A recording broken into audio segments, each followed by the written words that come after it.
مغل حرم کی وہ کالی رات جب محل کی دیواریں بھی کانپ گئی تھی، ایک چینخ اور پوری سلطنت دہل گئی۔ بڑی بیگم کے کمرے سے آ رہی تھی وہ آواز۔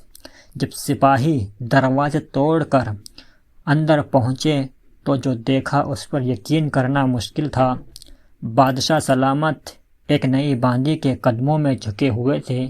آخر کون تھی وہ لڑکی، اور ایک رات میں کیا ہوا جو تخت کا وارث بدل گیا؟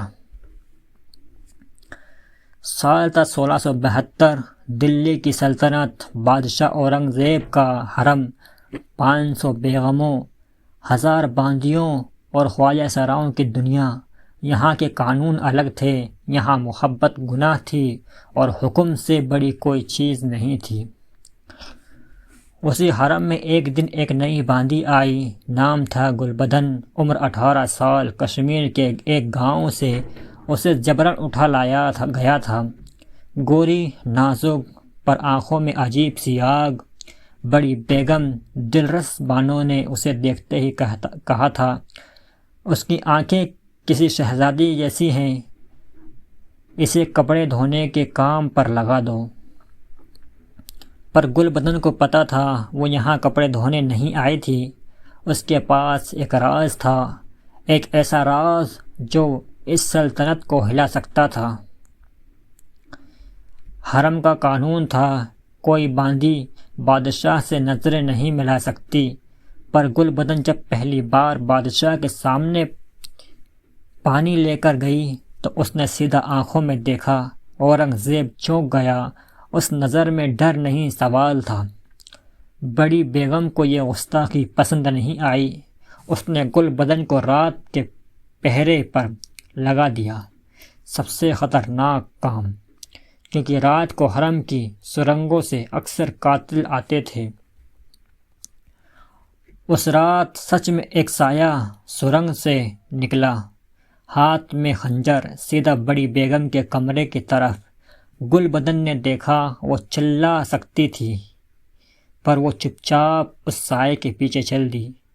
کمرے میں پہنچ کر اس نے دیکھا وہ قاتل نئی شہزادہ اعظم تھا، بادشاہ کا بیٹا، اور وہ خنجر اپنی ماں بڑی بیگم پر تانے ہوئے تھا، جائیداد کے لالچ میں۔ گلبدن نے پیچھے سے آواز دی، شہزادے اعظم پلٹا۔ اسی وقت بڑی بیگم جاگ گئی، چینخ نکل گئی، وہ چینخ پوری سلطنت میں گونجی۔ سپاہی، خواجہ سرا، بادشاہ سب دوڑتے ہوئے آئے۔ اندر کا منظر دیکھ کر سب سن رہ گئے۔ شہزادہ اعظم ہاتھ میں خنجر لیے کھڑا تھا، بڑی بیگم بے ہوش اور بیچ میں کھڑی تھی گلبدن۔ اعظم چلایا، اس باندی نے میری ماں پر حملہ کیا۔ بادشاہ نے تلوار نکالی، گلبدن کی گردن پر رکھ دی، سچ بول کیا ہوا تھا؟ گلبدن مسکرائی، اس نے اپنی قمیض کی جیب سے ایک چھوٹا سا سنہرا تعویذ نکالا اور بادشاہ کے سامنے کر دیا۔ بادشاہ کا چہرہ سفید پڑ گیا۔ وہ تعویذ وہ ان کی پہلی بیگم دلرس کا تھا جو 19 سال پہلے بچے کو جنم دیتے ہوئے مر گئی تھی۔ مرنے سے پہلے اس نے اپنی نوزاد بیٹی کے گلے میں یہی تعویذ ڈالا تھا، پر وہ بیٹی جنم کے اگلے دن حرم سے غائب ہو گئی تھی۔ بادشاہ کانپتے ہوئے گھٹنوں پر بیٹھ گیا۔ تم شہزادی زیب النساء ہو؟ گلبدن کی آنکھوں سے آنسو بہہ نکلے۔ کشمیر کے ایک گاؤں میں پلی بڑی میری پالنے والی ماں نے مرنے سے پہلے سچ بتایا تھا۔ میں اپنی پہچان لینے آئی تھی ابا حضور، پر آپ کی سلطنت کو بچانے بھی۔ بڑی بیگم ہوش میں آ چکی تھی، اس نے سب سن لیا تھا۔